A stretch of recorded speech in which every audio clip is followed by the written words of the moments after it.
Every morning before they let anyone see you, you put on a beard. It is not yours. It is woven, plaited, hooked over your ears with a cord, and once it is on, you do not touch your own face again until the doors are shut at night. The steward who fastens it has done this for years and says nothing. He knows what the beard is hiding. You are the one who must never let it show. In the polished bronze mirror you watch a king assemble himself out of you. The striped headcloth, the broad gold collar heavy as a yoke, the kilt, the crook, and the flail crossed at the chest.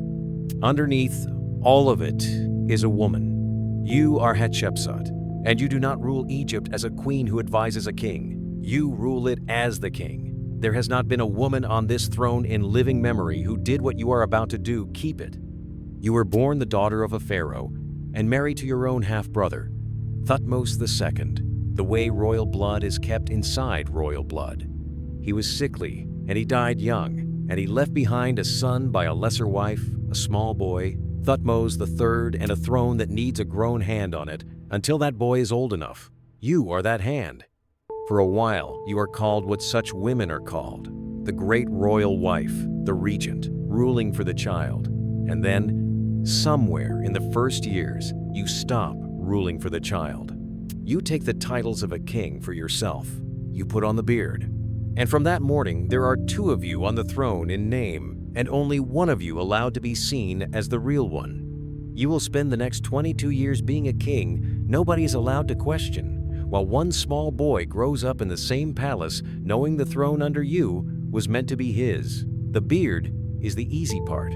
The hard part is that everything you build, the temple, the ships, the two tallest stones in the world, has your name carved into it. And a name carved in stone is the one thing a man with a chisel can take away. Level 1. The two clocks. You are a king, and a king is not a title you hold. It is a thing you perform every single day in front of people whose whole job is to watch you for a crack. So you build the performance. In the carved images on the walls, you give yourself the body of a man. Broad shoulders, the kilt, the beard, the flat male chest. You take a throne name the way kings do. You do not hide that you are a woman. The texts still call you Her Majesty. You simply refuse to let it mean what everyone has always agreed it means. That is the first clock, the lie that has to hold and gets older every year. You hold it. And the second clock is in the nursery. He is small now. He will not be small forever. Level 2. The god in the stone. To be a king of Egypt, you cannot simply seize the throne. You must always have been meant for it. So you have it carved into the walls of your temple that the great god himself, Amun, came in the form of your father to your mother, and that you were divine before you were born, chosen in the womb to wear the double crown. It is not a lie you whisper. It is a lie you build out of sandstone, 40 feet high, where everyone can read it for 1,000 years. This is how the deception survives, not by hiding, but by being carved larger and more permanent than any truth that might argue with it. A king whose divinity is written into the temple wall is simply the king. Level 3. The man behind the throne. You do not do this alone. There is a man named Senenmut, born common, no royal blood at all, who rises beside you until he holds more titles than anyone in Egypt who is not you. He is your chief steward, the overseer of all your works, the tutor of your daughter Neferur. He builds your temple. He has his own image carved, hidden into corners of your sacred spaces, a commoner smuggling himself into eternity behind the king. People talk the way people always talk about a powerful woman and the man who serves her. Let them. You need exactly one thing from the men around you, that not one of them ever decides the boy in the nursery would be a safer king than the woman in the beard. Level 4. The thing they cannot say. Here is what makes your reign different from a usurper's. You are not at war with your people. Egypt under you is rich and at peace. The harvests come. The temples are full. The trade routes are open. You are good at this, and that is precisely the trap that holds the lie in place. As long as the kingdom prospers, no one has a reason to look too hard at the king. Prosperity is your beard. Every full granary is another year nobody asks the question. So you make the country so obviously well ruled that questioning who rules it would feel almost ungrateful. The most dangerous thing you could do is fail. So, year after year, you simply do not fail. Level 5. The 2 tallest stones in the world. And here, at the height of you, you do the thing kings dream of, and almost none of them manage. You send a fleet down the Red Sea to a land of incense at the edge of the known world, a place called Punt. And the ships come back so heavy with myrrh trees and gold and ebony and live baboons that you have the whole voyage carved across your temple wall, the ships riding low, the trees in their baskets proof, in stone, that the king reaches the ends of the earth. And then you go further. At Karnak, you raise 2 needles of red granite, each cut from a single block, each taller than anything standing in Egypt. And you sheathe their tips in electrum so that when the sun rises, they catch fire at the top before the rest of the world is lit. You have your name carved up and down them. You stand in the temple court and you watch the tips burn gold at dawn. A woman in a beard who reaches higher than any man on this throne ever has. And for this stretch of years, you have won. The lie is not a weakness. The lie is a crown. Level 6. The beard gets heavier, but a body keeps its own time, and yours is keeping it under the costume. You are not the woman who first hooked the beard over her ears in the half-dark. You are older now and tired, and the disguise that was armor is becoming weight. The rituals a king must perform in public do not get easier with age. They get more dangerous, because the body that must never betray you is harder to govern than it was. And across the court, the boy is not a boy. Thutmose III has grown into a soldier broad, capable, commanding troops every inch the warrior king Egypt expects. Every year you age is a year he ripens. The 2 clocks that started so far apart are coming level. You can feel which way that goes. There is no version of this where you grow old safely on a throne that was always meant to be his. Level 7.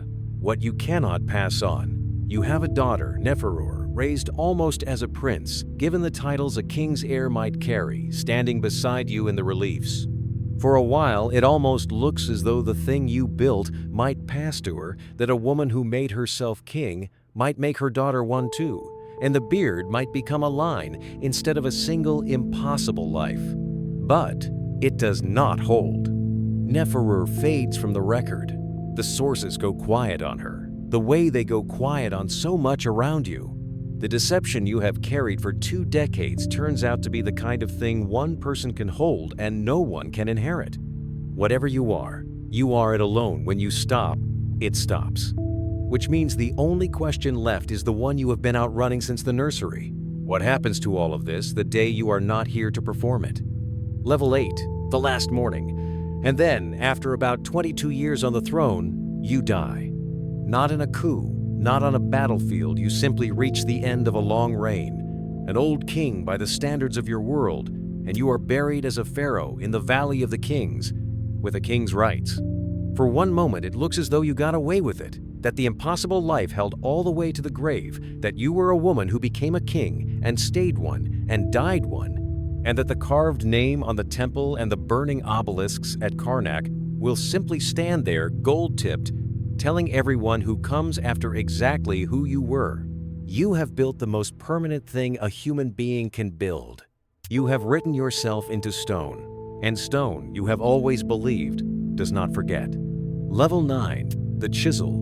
Thutmose III is king now fully, finally, and he is about to become one of the greatest warrior pharaohs Egypt will ever have. He does not need to kill you. You are already gone. What happens next is quieter and patient and almost worse. Years into his own reign, men go up to the walls of your temple, to the faces of your statues, to the carved cartouches that hold your throne name, and they begin methodically to cut you out. Your image is chiseled off the reliefs. Your statues are smashed and tipped into pits. Your name is gouged out of the oval ring that named you king, and another king's name is carved over the empty space. So the wall now says it was always someone else who raised the burning stones. This is not rage in an afternoon. It is something colder, a careful, patient erasure of a reign, decades in the making. The attempt to make the record say the 22 years simply did not happen, that there was no woman in the beard. Level 10. What the chisel missed, and it nearly works. For more than 3,000 years, the king lists skip you. You become a gap. Scholars find a reign that does not fit a name half erased, statues in pieces, a temple full of cut-out figures, and for a long time they cannot even agree what you were. The most permanent thing a human can build turned out to be the easiest thing to take away, because a chisel is patient, and stone is only stone. But here is what the chisel missed. One of the obelisks at Karnak, one of those red granite needles you raised, the ones whose tips you sheathed in electrum to burn gold at dawn, was buried, or too high, or simply too enormous to bring down, and it is still standing. 3,500 years later, it is still standing in the temple court, your name still carved up its side where the workman could not reach, catching the same sunrise it caught when you stood beneath it in a beard and watched the tip take fire and knew, for one stretch of years, that you had won. Another life history for God is waiting. Subscribe.